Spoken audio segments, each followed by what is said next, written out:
En el primer módulo, ustedes tuvieron una introducción a la morfología. Ustedes aprendieron que la morfología se define como el subcomponente de la lingüística en que se estudian los cambios estructurales de las palabras. También hablamos sobre el concepto del morfema. El morfema es una unidad mínima de significado que se encuentra en una palabra y que puede combinarse con otras unidades mínimas de significado para formar palabras más complejas pero relacionadas. También hablamos sobre el concepto de los alomorfos o los alomorfemas. Un alomorfema consta de dos o más morfemas que comparten el mismo significado abstracto pero que no son intercambiables. Por ejemplo, el verbo morir tiene 4 alomorfos: mor, muer, mur y muert. El verbo poder consta de 3 alomorfos: pod, pued y pud. También hablamos sobre una pareja correlativa o un par mínimo. Un par mínimo o una pareja correlativa consta de 2 o más elementos lingüísticos que son parecidos en cada aspecto menos uno. La diferencia que se encuentra entre 2 o más palabras se conoce como el rasgo distintivo. También aprendimos que una pareja correlativa puede operar a 3 niveles diferentes: al nivel fonológico, morfológico o sintáctico. En el segundo módulo del capítulo 1 vamos a hablar de la estructura de las palabras. Hablaremos sobre los prefijos, los sufijos y los lexemas. También hablaremos sobre las categorías de morfemas, los morfemas libres, ligados, inflexionales o derivacionales. También aprenderemos más sobre los alomorfos. Y para concluir el capítulo, estudiaremos las diferencias entre los morfemas derivacionales e inflexionales. Parte 5. En esta parte vamos a hablar de la estructura de las palabras. Ahora que hemos aprendido un poco sobre los morfemas, los alófonos y las palabras, podemos trazar algunas generalizaciones sobre la estructura de las palabras. Todas las palabras constan de por lo menos un morfema. El morfema que se encuentra en una palabra que comunica el significado de la palabra se conoce como el lexema o como la raíz. Si la palabra tiene una raíz o un lexema, puede haber afijos que se encuentran a la izquierda y o también a la derecha del lexema. Los afijos que se encuentran a la izquierda del lexema se conocen como los prefijos y los que se encuentran a la derecha del lexema son los sufijos. El proceso de añadirle más afijos a un lexema se conoce como la afijación. La afijación de prefijos a un lexema es más limitada o restringida en el español, o sea, la posibilidad de colocar más prefijos a un lexema es más limitada y por lo tanto podemos decir que la prefijación evidencia menos productividad. En cambio, la sufijación es menos limitada y de acuerdo con los lingüistas evidencia más productividad. En teoría, se puede añadirle tantos sufijos como sea posible, con tal que la palabra que resulta tenga sentido. Consideramos la palabra desagradabilidad. ¿Cuántos morfemas puede usted aislar en esta palabra? Primero, podemos localizar el lexema, grad. El lexema, grad, comunica la esencia o el significado de la palabra. El segundo morfema que podemos aislar es des. Des es un prefijo derivacional negativo. También se encuentra en otras palabras como desacuerdo, desencanto y desviado, por ejemplo. Otro morfema que podemos aislar es la a. Este morfema a representa otro prefijo derivacional. Ahora, enfocándonos específicamente en los sufijos, encontramos el sufijo dad. Dad es un sufijo derivacional que sirve para convertir un adjetivo en un sustantivo. Por ejemplo, desagradable en desagradabilidad. El próximo morfema que podemos aislar es el sufijo li. Li es un sufijo derivacional y alomorfo del morfema le, tal como se encuentra en la palabra desagradable. Otro sufijo que podemos aislar en esta palabra es el sufijo bi. Bi representa otro morfema derivacional que sirve para convertir un verbo en un adjetivo. El verbo desagradar puede sufrir algunos procesos derivacionales para resultar en el adjetivo desagradable. Otro morfema que podemos aislar en esta palabra es el morfema a. A es un sufijo inflexional que representa la vocal temática del verbo desagradar. Ahora bien, consideramos la palabra anticonstitucionalización. ¿Cuántos morfemas podemos identificar en esta palabra? La primera cosa que tenemos que aislar en la palabra anticonstitucionalización es el lexema o la raíz. En esta palabra, el lexema es constitu. Constitu realmente consta de dos morfemas. Con, que viene etimológicamente de la preposición cum del latín, y stitu, que viene del verbo stare, que significa estar o en este caso estado. Si alguien tiene una constitución, esto quiere decir que está con un estado. Otro morfema que podemos aislar es el prefijo anti. Anti es un prefijo que significa en contra de. Otro morfema que podemos aislar es el morfema sion. Sion es un sufijo derivacional que convierte un verbo en un sustantivo, o sea, convierte constituir en el sustantivo constitución. Otro morfema que podemos aislar es el morfema al. Al es un sufijo derivacional que sirve para convertir un sustantivo en un adjetivo, por ejemplo, constitución a constitucional, región a regional. Otro morfema en la palabra anticonstitucionalización es el morfema o el sufijo is. Is es un sufijo derivacional que sirve para convertir un sustantivo en un verbo. A es otro morfema que podemos aislar en esta palabra, y el morfema A representa la vocal temática o al grupo de verbos al que pertenece el verbo constitucionalizar. Y por último, podemos aislar el sufijo sion, que otra vez representa un sufijo derivacional que sirve para convertir un verbo en un sustantivo. Ahora bien, vamos a hablar de las varias categorías de morfemas que existen. Ya hemos hablado de los morfemas libres. Los morfemas libres son morfemas independientes que no tienen necesidad de combinarse con otros morfemas. Aquí tienen algunos ejemplos de morfemas libres: mujer, fácil, reloj, papel, siempre, lugar, entonces, así y carácter. Existen varios otros morfemas libres. También los lingüistas hablamos de los morfemas ligados, que son morfemas dependientes que nunca representan palabras enteras y tienen que unirse a otros morfemas para poder aparecer dentro de una oración. Algunos ejemplos de morfemas ligados son anti, tud, las vocales temáticas a, e i, re, umbre, con, dad, al y pos. Ahora bien, ponga el video en pausa y divida las siguientes palabras de acuerdo con su segmentación morfológica. La primera palabra que ustedes analizaron fue descuento. La palabra descuento puede ser un sustantivo y también puede ser un verbo. Si analizamos la palabra como un sustantivo, la palabra descuento contiene tres morfemas: des, cuent, seguido por el sufijo o. En cambio, si la analizamos como un verbo, tenemos que identificar cuatro morfemas: des, cuent, o y por último, nulo. Estudiaremos la división morfológica de los verbos en el próximo capítulo. Por ahora, solamente debieran saber que para la primera persona singular del presente del indicativo hay un morfema nulo, o sea, la falta de sonido, que es significativo.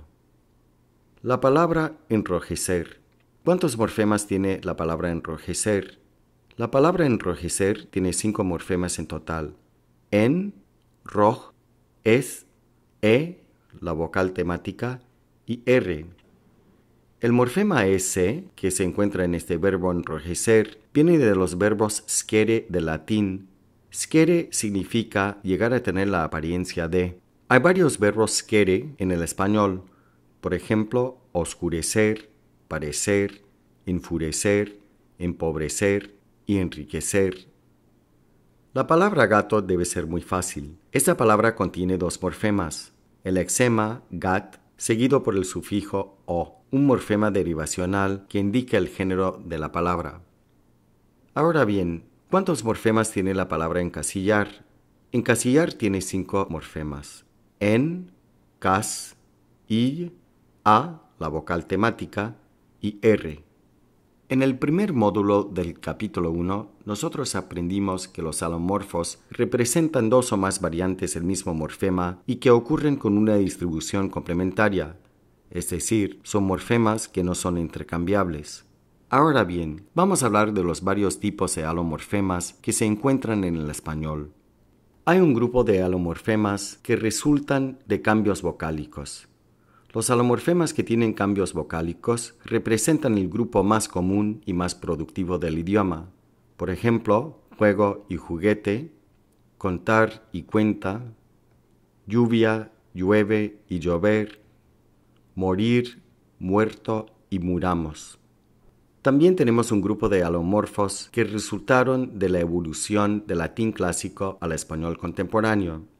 Hay un grupo de palabras que empiezan con una F inicial en latín que resultaron en el grafema H en español. Por ejemplo, la palabra faminem. La palabra faminem dio dos alomorfemas y dos palabras diferentes, hambre y famélico. Otro ejemplo evolucionó de la palabra foliam, que dio dos palabras, hoja y follaje. La palabra feminam de latín dio dos alomorfemas, hembra y femenino. También había un grupo de palabras en el latín clásico que empezaban con cl, pl o fl que resultaron en la consonante románica española ya. Por ejemplo, la palabra clavem dio dos alomorfemas, clave y llave. La palabra pluviam dio lluvia, pero también existe la palabra pluvioso. Y por último, la palabra flamam dio dos alomorfemas, llama e inflamar. También hay un grupo de alomorfemas evolucionarios que resultaron en variantes fonológicas. Por ejemplo, p, b, en las palabras abertura y apertura, ñ, n, en las palabras año y anual, ch, k, t, que resultaron en las palabras noche y nocturno, k, th o s, que dieron las palabras publicar o publicidad, t y th o s, que resultaron en las palabras paciente y paciencia. Los morfemas derivacionales e inflexionales. Los morfemas derivacionales son morfemas que comunican información semántica o léxica y pueden ser prefijos o sufijos. A continuación verán algunos ejemplos de morfemas derivacionales. Por ejemplo, en la palabra antifeminista, anti, femin, ist y a. En la palabra anticonstitucional, anti, con, stitu, sion y al. Y la palabra incomprensible, in, com, prens y ble. Com viene de cum, de latín, que significa junto con la mente, y prens viene de prehendere, que significa captar con la mano. Ahora bien, vamos a hablar sobre las reglas de la derivación. Primero, los morfemas derivacionales comunican información léxica, por ejemplo, anti, des, com y hable. 2. Los morfemas derivacionales no suelen ser intercambiables y ocurren con una distribución complementaria. 3. Los morfemas derivacionales pueden servir para facilitar la pronunciación de una consonante sencilla o de una combinación consonántica no permisible en posición terminal de una palabra. Por ejemplo, ¿cuáles son las terminaciones posibles de las palabras en español? A continuación, ustedes verán un cuadro que contiene las terminaciones posibles que se encuentran en el español. Hay palabras que terminan con la consonante N, D, L, S, Z, R e Y. El próximo cuadro contiene ejemplos de terminaciones o combinaciones consonánticas no posibles en el español. Por ejemplo, no se puede encontrar una palabra que termine con ch y tenemos las palabras estuche y noche, ya, calle, j, garaje, la combinación q-u, parque.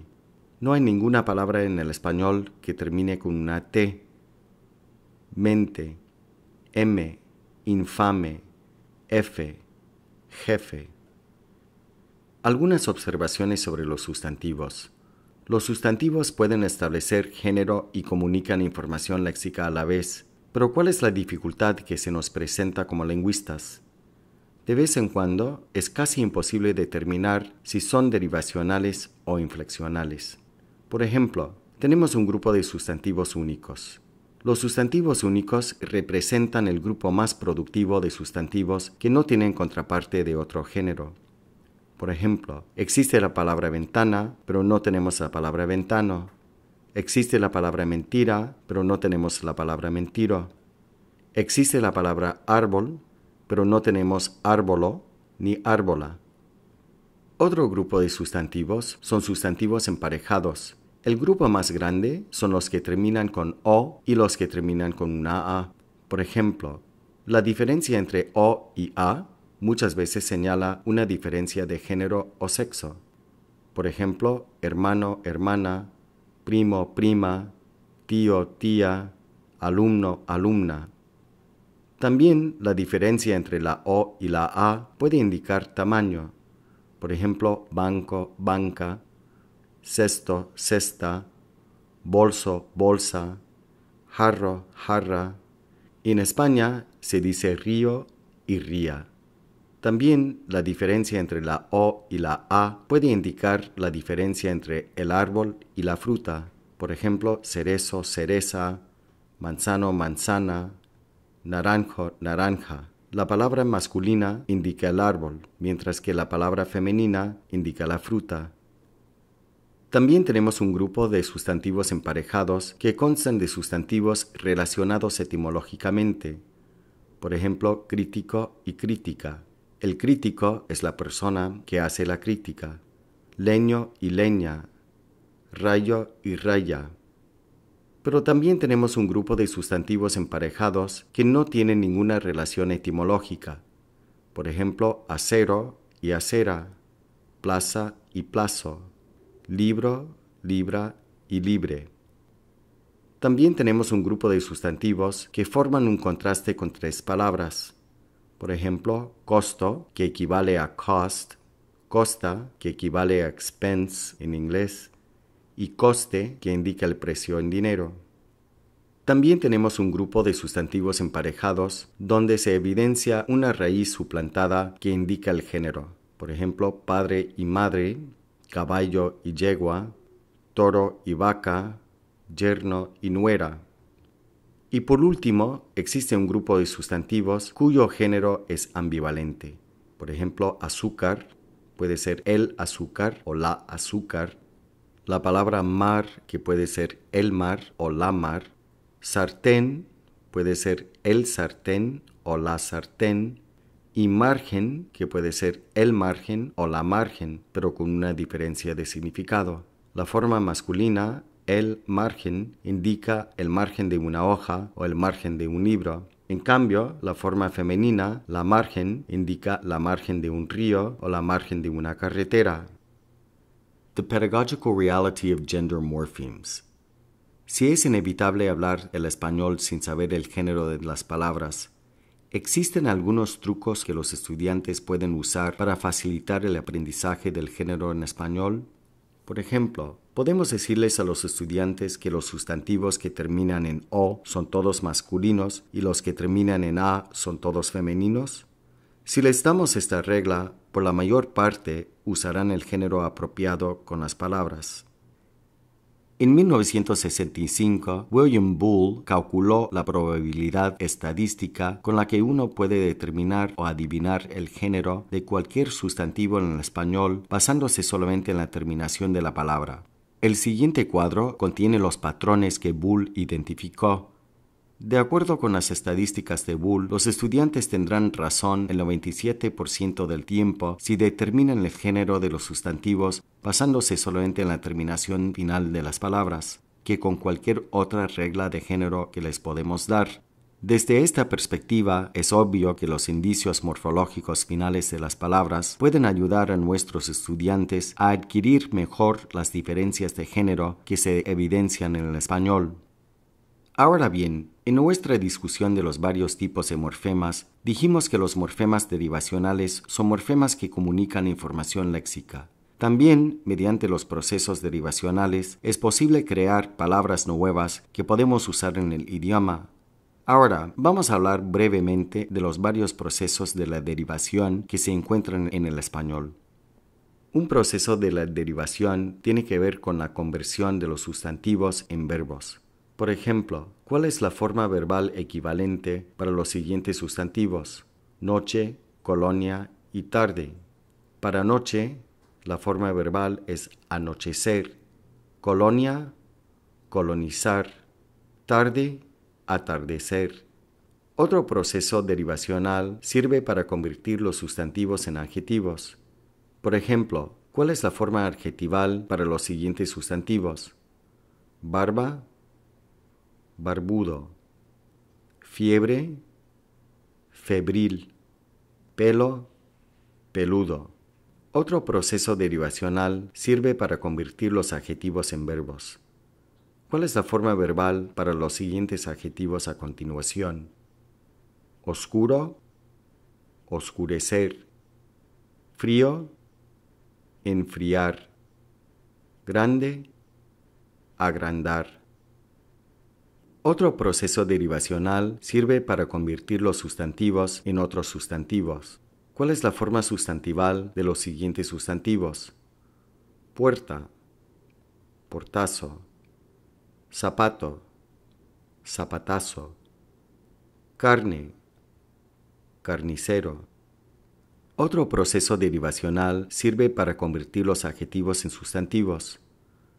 ¿Cuál es la forma sustantival para los adjetivos a continuación? Difícil, dificultad. Libre, libertad. Falso, falsedad. Otro proceso derivacional sirve para convertir los adjetivos en otros adjetivos. ¿Cuál es la forma adjetival para los siguientes adjetivos? Enfermo, enfermizo. Bajo, bajito. Otro proceso derivacional sirve para convertir los verbos en otros sustantivos. ¿Cuál es la forma sustantival de los verbos a continuación? Construir, construcción. Mentir, mentira. Rechazar, rechazo. Felicitar, felicitación. Los morfemas inflexionales. Los morfemas inflexionales son sufijos que comunican información gramatical. ¿Cuál es el tipo de información gramatical que se comunica mediante los verbos? Primero, los verbos indican persona. Yo, tú, usted, primera, segunda, tercera persona. Los verbos también comunican número. El número es un sistema binario que consta de singular y plural. Los verbos también comunican el tiempo. El tiempo es un sistema binario que consiste de presente o pasado. Los verbos también comunican el modo, el indicativo y el subjuntivo. Los verbos también nos comunican la idea del aspecto. El aspecto representa un sistema binario que consta de perfectivo o imperfectivo. Una acción perfectiva es una acción completa, mientras que una acción imperfectiva es una acción no completa. Mediante los verbos también tenemos la voz activa y la voz pasiva. Para convertir una oración de la voz activa a la voz pasiva, necesitamos usar una forma del verbo ser seguida por un participio pasivo que funciona gramaticalmente como un adjetivo. Por ejemplo, Carlos escribió la carta. Esto representa la voz activa. En la voz pasiva, la carta fue escrita por Carlos. Ustedes aprenderán más sobre el uso y la formación de la voz pasiva cuando lleguemos al capítulo 12. ¿Qué tipo de información gramatical se comunica mediante los sustantivos? Los sustantivos nos comunican la siguiente información gramatical: número, singular y plural, y también nos comunican género, masculino, femenino y muy raras veces el género neutro. ¿Cuál es el tipo de información gramatical que se comunica mediante los adjetivos? Los adjetivos también comunican número, singular o plural. También nos comunican género, masculino y femenino. Otro tipo de información gramatical que nos comunican los adjetivos es el grado. Positivo, Juan es alto. Comparativo, Juan es tan alto como José. Y una forma superlativa, José es el estudiante más alto de la clase. Los pronombres personales se definen en general como la categoría gramatical que puede ocupar la posición del sustantivo cuando éste se omite. El referente de cada pronombre personal cambia en cada oración, pero su significado gramatical y léxico es siempre el mismo. Hay dos clases de pronombres personales, tónicos o átonos. Los tónicos pueden funcionar como sujeto, atributo o término de preposición. Los átonos pueden funcionar como complemento directo o como complemento indirecto, por lo que para cada función se distinguen formas gramaticales diferentes. Los pronombres personales pueden ser de tres personas. La primera persona señala a quien habla o escribe, la segunda se refiere a la persona o cosa con quien trata la primera persona, y la tercera persona es la que no es ninguna de las anteriores. Esas personas gramaticales pueden aparecer en singular o plural. Ahora bien, ¿qué tipo de información gramatical comunican los pronombres personales? Los pronombres personales pueden comunicar persona, número, género y función gramatical. Pero ya como les dije anteriormente, la forma del pronombre personal cambia dependiendo de la función gramatical que ocupa. Por ejemplo, si estamos hablando de la primera persona singular, la forma del sujeto del pronombre personal es yo. Para el complemento directo es me. Para el complemento indirecto es me. Para el complemento preposicional es a mí. Y por último, como el verbial, la forma es conmigo. Las diferencias entre la derivación y la inflexión pueden ser resumidas en el cuadro o tabla a continuación. Los morfemas derivacionales pueden ser tanto prefijos como sufijos. Cuando los morfemas derivacionales son sufijos, es posible que la palabra cambie de una categoría gramatical a otra. Por ejemplo, mediante el proceso derivacional se puede convertir un sustantivo en un adjetivo, un verbo o en otro sustantivo.